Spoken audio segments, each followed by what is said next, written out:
بسم اللہ الرحمن الرحیم الحمدللہ وحدہ والصلاة والسلام علی من لا نبی بعدہ اما بعد فاعوذ باللہ من الشیطان الرجیم بسم اللہ الرحمن الرحیم الا ان اولیاء اللہ لا خوف علیہم ولا هم یحزنون آمنت باللہ صدق اللہ مولانا العظیم۔ عزیز دوستو، بھائیو، بزرگو، حضور سیدنا غوث پاک محبوب سبحانی قطب ربانی شہباز لامکانی الشیخ عبد القادر جیلانی رضی اللہ تعالی عنہ کی ذات وہ عظیم ذات ہے کہ جس کو حفاظ کے میدان میں دیکھیں تو سب سے بڑا حافظ قرآن نظر آتا ہے، اگر علماء کی مجلس میں دیکھیں تو اپنے زمانے کا سب سے بڑا عالم دین نظر آتا ہے، اگر مفتیان کرام کی نظر میں دیکھیں تو سب سے بڑا اپنے زمانے کا مفتی اعظم نظر آتا ہے، اور اگر اولیاء کی صفوں میں دیکھیں تو امام الاولیاء حضور سیدنا غوث پاک رضی اللہ تعالی عنہ نظر آتے ہیں۔ 7 سال کی عمر میں حضور سیدنا غوث پاک نے قرآن پاک حفظ کیا، اور پھر اس کے بعد بغداد کی سرزمین سے نکل کر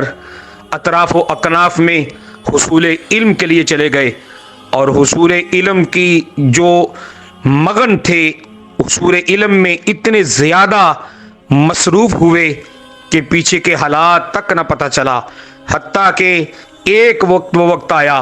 کہ جب آپ کی والدہ ماجدہ خط لکھتی تو حضور سیدنا غوث پاک خط کا جواب تک نہ دیتے کہ جو علم دین پڑھ رہا ہوں کہیں اس کا ٹائم اور وقت ضائع نہ ہو جائے، حتیٰ کہ ایک خط آیا، 2 خط آئے، 3 خط آئے، مسلسل خطوط آتے رہے، لیکن آپ نے ان کو پڑھنا گوارا تک نہ کیا اور علم دین میں مصروف رہے۔ بالآخر ایک لمحہ وہ لمحہ آیا کہ جب آپ نے خطوط کو نکالا تو اس میں جو آخری خط تھا اس میں یہ تھا کہ اے عبد القادر، آپ کی والدہ ماجدہ دنیا سے رخصت کر گئی ہے۔ تو ناظرین کرام، دیکھیے حضور سیدنا غوث پاک رضی اللہ تعالیٰ عنہ کا علمی کمال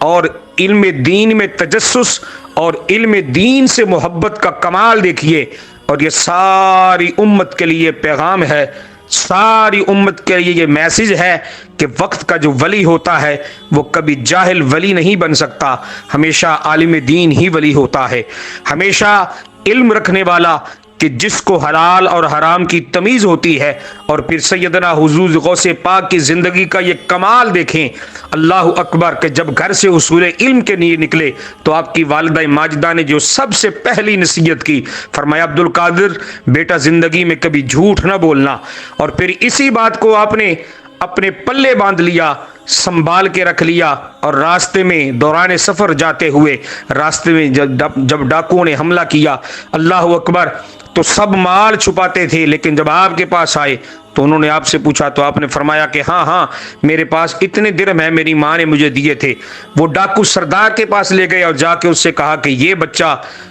بچہ ہم سے مال نہیں چھپاتا، یہ ہمیں بتاتا ہے، آخر کیوں؟ جب آپ سے پوچھا گیا تو فرمایا میری ماں نے مجھے نصیحت کی تھی کہ عبد القادر زندگی میں کبھی جھوٹ نہ بولنا، اور میں نے اپنی ماں کی اس نصیحت کو اپنے پلے باندھ کے رکھا ہے اور تہیہ کیا ہے کہ زندگی میں کبھی جھوٹ نہیں بولنا۔ اللہ اکبر! بس جیسے ہی ڈاکوؤں کے سردار نے سنا اللہ اکبر تو توبہ کر لی، اور توبہ کرتے ہوئے یہ لفظ کہے کہ ہم اللہ کے بندے ہو کے اللہ کی نافرمانی کر رہے ہیں، اور یہ چھوٹا سا بچہ ہے جو اپنی ماں کی نافرمانی نہیں کر رہا۔ فوراً توبہ کی اور جتنا مال لوٹا تھا سارے کا سارا مال واپس لوٹا دیا، اور حضور سیدنا غوث پاک رضی اللہ تعالی عنہ کے دست مبارک پہ بیعت کی، اور ہمیشہ ہمیشہ کے لیے تائب ہو گئے، اور پھر وقت کے اولیاء میں ان کا شمار ہونا لگا۔ حضور سیدنا غوث پاک فرمایا کرتے تھے کہ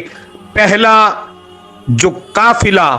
جس نے میرے ہاتھ پر بیعت کی اور اللہ کی بارگاہ میں سچے دل سے توبہ کی، وہ یہ ڈاکوؤں کا قافلہ تھا کہ جنہوں نے اللہ کو بھی راضی کر لیا، اللہ کے رسول کو بھی راضی کر لیا۔ اللہ رب العالمین ہم سب کو حضور سیدنا غوث پاک کی تعلیمات پر عمل کرنے اور چلنے کی توفیق عطا فرمائے۔ وآخر دعوانا ان الحمد للہ رب العالمین۔